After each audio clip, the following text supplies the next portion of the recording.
welcome to Used Car Heaven. Now this week our car buyer might be a bit difficult to please. I'm not being rude here, but there is an element of split personality going on. This is Brian Capron, but you probably know him better as Richard Hillman, the mildly psychopathic financial whiz kid from Coronation Street, but is with us today as his real self, looking for a car to take him to and from the studios. Brian, welcome to the show. If at any point I call you Richard, you have permission to hit me or whatever you feel is appropriate, okay? We're not going to make any shovel jokes, none of that. No, of course not. No. Cars, strictly cars. Yeah. What exactly are you looking for? This is for big miles, isn't it? Well, it is because I've stayed in Coronation Street slightly longer than I had envisaged. So, and I live in Brighton, and it's something like nearly 300 miles. That is a bit of a hike, isn't it? It is, and I have to go on the motorways. I've tried Virgin trains, and I've Yeah. selected the motorway. Yeah. There's not much of a choice. But No, so it's I not need a moped, I would imagine. Either way. So I do need something, yes, that is effortless. Right. Smooth, comfortable, can take big miles. Yes. Spending about 10, 15 yes. Not yeah. too worried, it's more the car we can find. Okay, Yeah. any other stipulations? No marks you hate? Well, the only thing, something, I don't know, a reasonably interesting mark, you know. Right. Mind you, I've just had an old Vauxhall Carlton. Yes, it wasn't the most glamorous machine. No, An no. old bucket that was nicked. And it was Hence nicked. you So need probably this they did me a favour, you know, didn't they? Okay, well, hopefully we'll find something for you. We've got Yes. 3 really different cars. Right. Maybe it'll get this whole split personality thing you've got going on the Right, street. They'll yes. appeal to different bits here. Yes, right, that's going to be First up, interesting. definitely a quirky one, Saab 9.3. Do you Yeah. know the car at all? I've never driven a Saab, no. Okay, Swedish. Swedish? They are quite quirky, but they're very long-lived. It'll certainly cope with the miles for you. Right. Okay, now that's Yep. a diesel one, but the second one we've got for you over here, Yep. also in a rather striking red, this is a Peugeot 406. It is an estate, Right. so plenty of room there for all your actor kit. As you go down the motor, whatever you need to And carry. my wig box. Precisely, you need room for all of that. And we'll go and have a look at this one over here. This is the Honda Accord. It's a 3-litre V6. Yeah. So when you're out on the motorway, you're going to have more than enough oomph, I'd say. Right. Those long And these are trips. all in the same kind of price range, They are all £10,799. Really? Really? So well within Right. budget, but Right, very different right, cars. We'll great. give this one a go first. All right, great. Let's have a drive. Okay.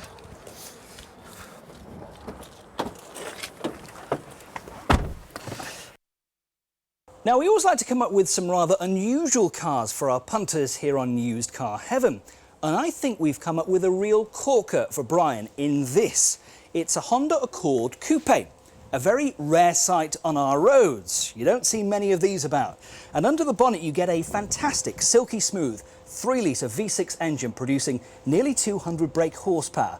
The styling may not be to everybody's taste. It's sort of got an American look to it, to be honest. But it's not the sort of car that's driven by your average Honda driver, i.e. the Blue Rinse Brigade, who normally drive Civics. This is very different. Now, Brian's brief to find him the right car was something that would be good as a motorway cruiser. And I think we might have struck gold with this Accord Coupe because it's got everything on it. It's got a Bose sound system, it's got electric this and that, heated seats, full leather throughout, cruise control, and it's also quite a big car for a coupe. Many times you get a coupe and there's no room in the back, but with this, it's very different. Plenty of space back there for kids and for adults too. And the price of this little gem? Well, 27,000 miles on the clock, costs new £22,000, but now 2 years on, just over 10 grand. An absolute bargain. Thanks, Ian. And now we get to experience the thing properly and for real. Now, can I just establish one thing, right? There's going to be no sort of split personality, frightening psycho tendencies in your driving, are there? Definitely not, no. Right, you're not going to go too loopy here. The Honda Accord. Yeah. You've actually said this isn't a car you know much about. What do you think? First impressions? It's got lots of nice toys. Yeah. The spec's quite good in it. It feels very powerful. Yeah. Well, it is. 3-litre V6. It's Plenty power. It's effortless, absolutely effortless. It's really quite nice. We've raised an important point here.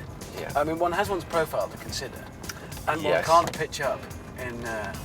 Well, I suppose, you know, one's not supposed to, but as I think we mentioned earlier, I have just the car that I've just got rid of is a Carlton, Vauxhall Carlton, which cost me 700 quid. All right.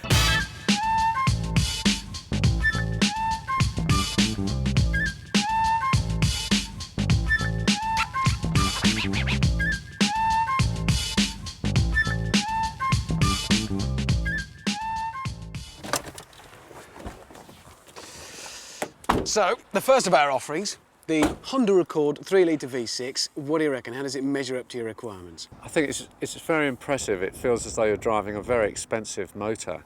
Well, they are very well put together. I mean, they feel kind of BMW Mercedes-ish, and I think you picked up on that. Yes, I mean, it feels feel like a Merc. That's Yeah. what it feels like, you know, Yeah. to me, who knows nothing about cars. But And it has got all the toys. I mean, it's got your leather, it's got your aircon, it's got everything else on yeah, it. the leather finish inside is quite subtle. Yeah.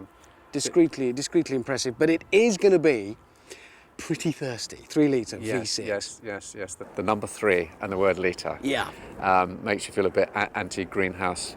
I think it's very commendable, your green concerns, that Yes, maybe it you is. feel... Well, at least very superficially. Yeah, and the fact that it'll cost a fortune to fuel. Yes, and Okay. I'm also slightly worried about the insurance, perhaps. That could be another problem. It could be an issue. OK, well, it's only the first of our cars. There's Yes. another 2 to have a drive of. And before we get to driving those, Simon is open and ready for business in the surgery. It's time for the car doctor.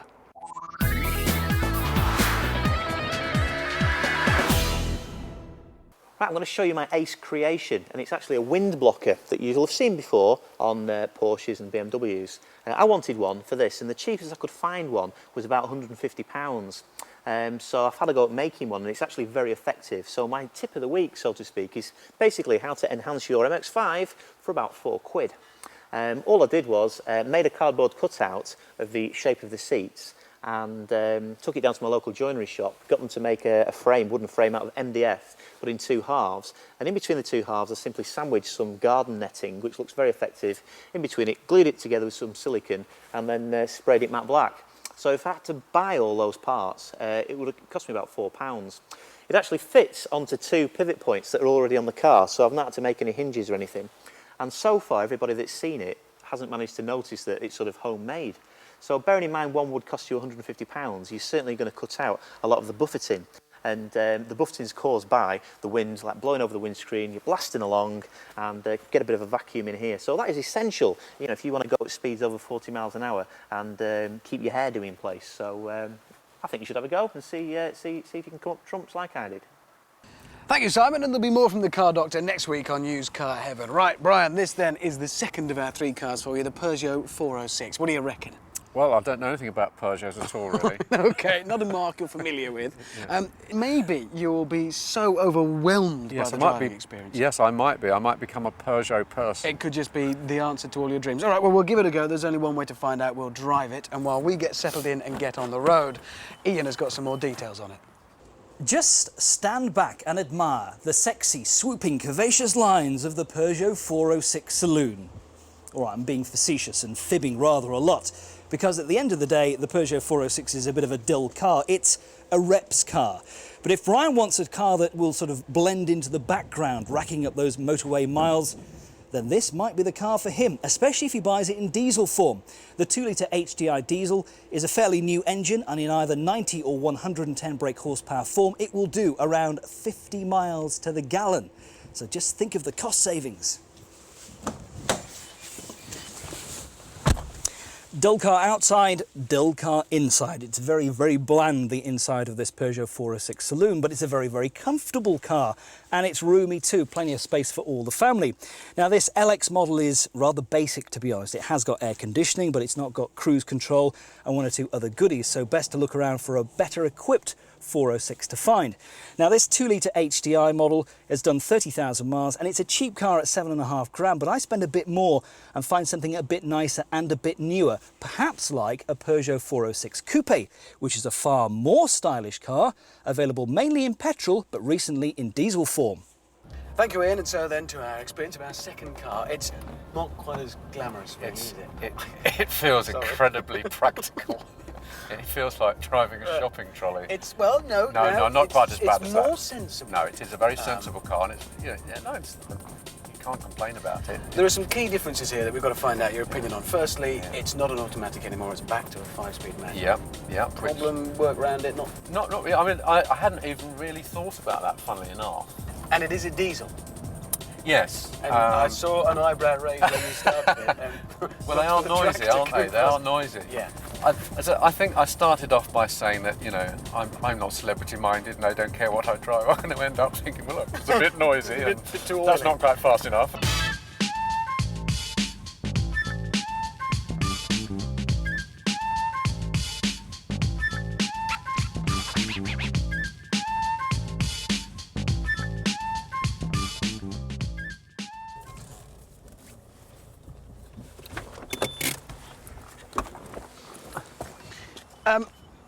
Brian, call me psychic, but that wasn't love at first sight, was it? No, I don't think it was. No, no. It's not working for you, is it? Why? No. Well, you know, having said that, you know, it's a very practical and useful car for a family person with young children, I think. I mean, about 20 years ago, it probably would have been a very good car for me. I remember having a Ford Escort Estate many years ago. You've had some cars, haven't you? Oh, my goodness. But in fact, me, this yeah. is just too close to your Galaxy, isn't it, really? Yeah, it is. And also, it's a bit utilitarian, I think. Right, Would be it the hasn't right got word. that Is it a contrast, you know? something you want in No, it. I don't think so. Okay, never mind. Well, we'll keep trying. We've got Right. another car to drive, of course, the Saab 9.3, and we'll get to that after the break. See you then.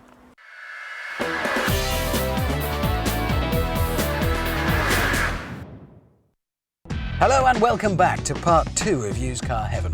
In part 1, Brian gave us his views of the Honda Accord Coupe and the Peugeot 406. He's still got the Saab 9.3 to try, but right now Ian Royle has this week's alternative suggestion. When Japanese car manufacturers come up with an idea, they usually do it very quickly, then put it into action, build on the success, and all their rivals start to play catch-up. So when in 1994 Toyota launched their compact 4x4, the RAV4, their rivals like Land Rover knew that they had to catch up and do it quickly.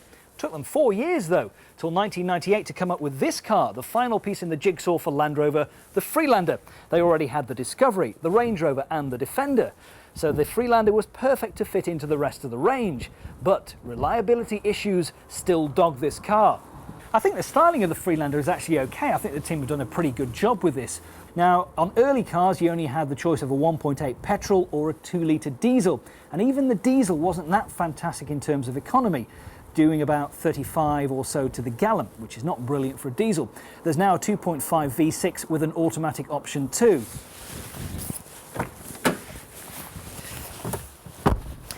Now for me, the Freelander is a car that's always promised a lot but never quite managed to deliver. Every time I've driven one of these, I've always come away feeling slightly underwhelmed by the driving experience.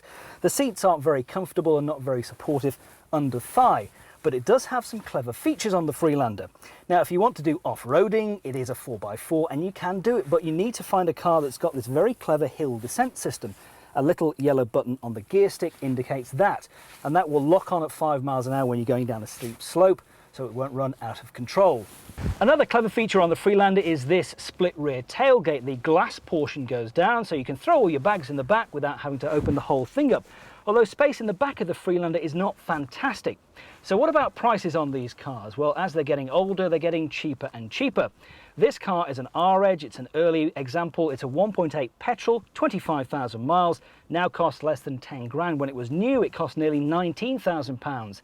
Diesel Freelanders tend to be a bit more expensive. You'd have to pay about 11 or 11,500 pounds for a similar age car. So although Brian may not have considered a 4x4 as his ideal mode of transport for racking up those motorway miles, the Freelander might fit the bill. Thank you, Ian, and what a marvellous alternative suggestion that was. Though the third of our cars for you to drive, Brian, is actually quite alternative too. It's a Saab, and they are a bit sort of quirky. Are you familiar with the brand? I know, well, I know Saabs, but I've never driven one, I don't think. Right, well, this is a 9.3. It's the smaller of the Saabs. This is a turbo diesel, so it is another diesel-powered one. Right. But it's a bit different. Yes. I don't know what you're going to make of it. It's going to be interesting to find out. We'll give it a go, eh? All right, I'm looking forward to it. OK. I tend to think that people who would buy a Saab want to be that little bit different. They don't want to go along with the flow. You see, Saabs have always been, well, slightly quirky in the way that they looked. They used to be pretty ugly, to be honest, and these days even something like this 9.3 is hardly a beauty in the fashion stakes. But what you get with the Saab 9.3 is a car with fantastic build quality, superb comfort, and the ability to rack up the miles. And it has one unique feature on this car which you won't find in any other car in the executive class. And it's here, round the back. Yes, Saab 9.3s are hatchbacks. Fantastic versatility. Sure, other manufacturers in the executive sector produce, well, estates, but not everybody wants to drive an estate. But sometimes you do need the versatility of being able to put the seats down and throw big items in the back. Absolutely fantastic, and it's a huge boot as well to boot. So, what would you have to pay to get a nice 9.3? Well, this car 2 years ago was £19,000 new, but now just over 9 grand, a bargain. Thank you very much, Ian. And this is kind of alternative, right? Saab's a love-or-hate thing. Some love them, some don't. Yes. You're formulating an opinion as we speak. Well, yes, I've never. I don't think I've ever driven a Saab, and well, it's dead between the two cars that we've driven, really. As you say, although it's a diesel, it does seem to be quite lively, and it's much lighter than. Obviously, the Honda feels quite heavy and powerful, kind of maybe a bit too powerful. But yes, I think I quite like this, and one aspect of it that I really thought was very clever and very simple was the way that you lock the gear into reverse, so it can't be hot wired. So I might not have lost it. My Vauxhall Carlton, unfortunately. Yeah.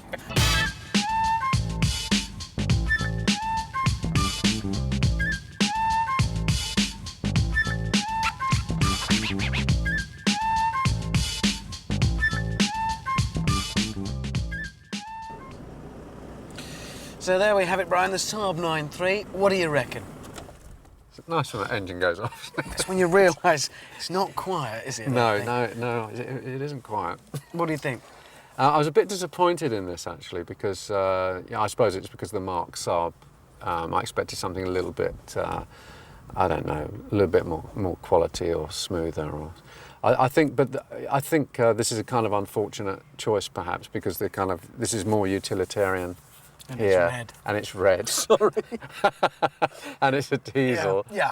Having said that, it's quite lively performance and quite light to drive. Surprisingly lively, because it's not a big diesel engine even, but it does romp along. No, it's a good one. I imagine that's probably the best thing about it. Yeah. Okay. But not for me, really. Well, we're getting close now to crunch time, and I don't want to pile the pressure on there. But you've got to wrestle with your decision, okay? And while you're doing that, it's time for the trading post with Brad.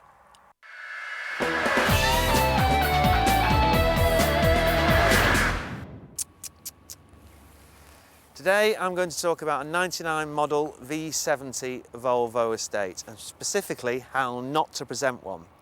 These cars retail at dealers between £14,000 and £15,000. I estimate this car is worth £9,000, and I'm going to tell you why. If you look around the vehicle, there's obvious signs of misuse. One of the first things that gets you is how dirty the car is. Obviously the vendor is not that interested in selling this car, or is not interested in achieving the best price. You can use that in a negotiation. There's a large dint here in the side, can be repaired, but I estimate that's going to cost about £500. Inside the car is absolutely filthy, can be cleaned up, but it's obvious sign of misuse.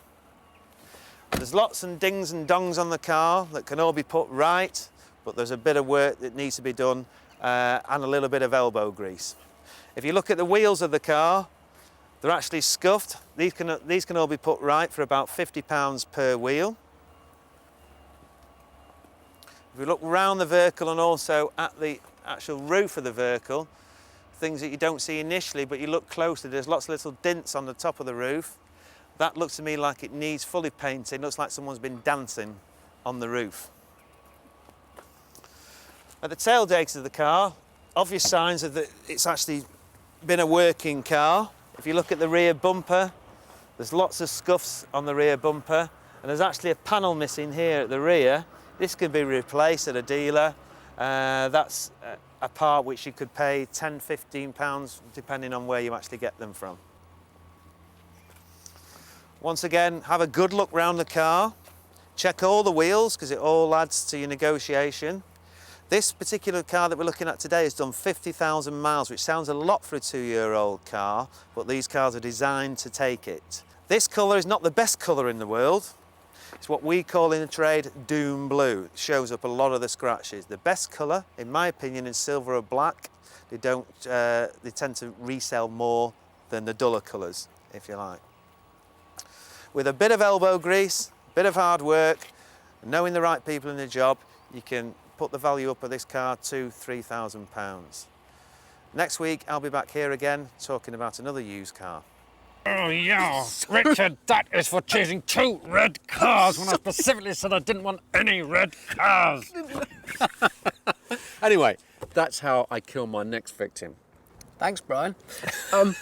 which car? You did scare me then, actually, but it didn't hurt. Which car are you going to put third out of these three that we've found? Well, I'll tell you which car. Yeah. Those two. Right, both of those. They really didn't cut it for you. No, I'm afraid not. No, absolutely not. Not just because they were red, but... I'm sorry about the red thing. Yeah. The Peugeot, just too much of a bus for you, really. Too sensible. Yeah, well, both of them. Also, you know, the diesel on both of them was a bit loud. I think I'm slightly anti-diesel. I don't know why. You know, I take a bit of convincing on diesel, really. OK, well, we'll put both of those in the bin. But Yeah. a real possibility then is the Honda Accord Coupe. Yeah, You were I'm quite taken surprised about it because I thought it was a bit too hefty and a bit too luxurious, really. You know, I mean, or too, let's say, beefy, not hefty. You know, there's a lot of power there. But I'm very tempted. I like the style of it. And I don't think there are probably many of them around. And as you say, it's not overstating its case. No, it's quite subtle. But there is this issue of fuel consumption. Yes, I mean, if I was looking at a 2-litre car there, I think I definitely would buy it. I mean, I'm tempting as it is because I think it's fantastic value for the money. I can't believe it's the same price as the other cars, really. I mean, it's extraordinary. You would think you were driving a car at least, you know, twice the value of those So the two. three we've got, you've come to a conclusion and maybe you'll continue to ponder it. Could be that one or something like it. Yes, certainly. And the more I think about it, the more I'm quite tempted by it, I have to say. Oh, well, good luck with whichever one you go for. We'll Right. continue to watch you in the street, frightening us. Thank you very much. It's been a pleasure. And that's it for this week on Used Car Heaven. We'll see you next week for more.